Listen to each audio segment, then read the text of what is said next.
এটা সবার কেস আমার বস মানে স্যার স্যারই ডিল করে শর্ট চলে আসছে স্যার বসেন বস স্যার নবাব স্যার আসসালামু আলাইকুম। বস 11 মার্ডার কেসের রায় হবে আজ। একটা পার্টি দিতে হবে। পাঠিয়ে দেবে মানে বস বুঝলাম না ঠিক রাই তো কোনো হয়নি বস সো হোয়াট? এই সমস্ত মার্ডার ফার্ডার কেস নবাবের কাছে ডাল ভাত তুমি জানো না? এই নবাব এলএলবি কে হাঁটতে দেখেছো কখনো? কষ্টই ওঠে না বস উনি আমার শ্বশুর। না শ্বশুর না মানে শ্বশুর বাড়ির লোক। মার্ডার নাকি ধর্ষণ? না বস তেমন কিছু করে নাই, উনার একটা জমি উদ্ধার করে দিতে হবে। বস এত ছোটখাটো ব্যাপার আমাকে বলতে হবে?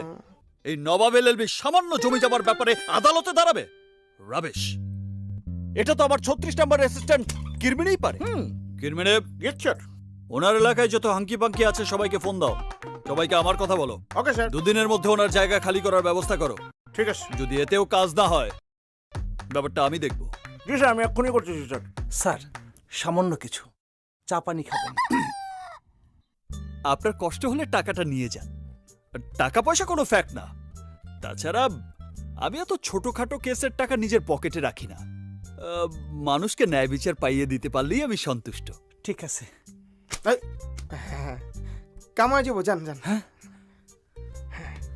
আসসালামু আলাইকুম। যান যান।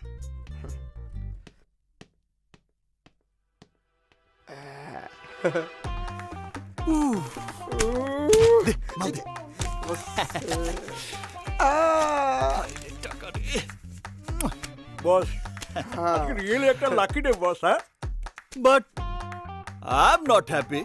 এই সমস্ত খুচরো সমাজসেবা দিয়ে আমার চলবে না। আরো বড় কিছু পেতে হলে জাতির বিবেককে নাড়া দিতে হবে। রাইট বস রাইট লোডশেডিং বস সব রেডি তো? জি বস। চল।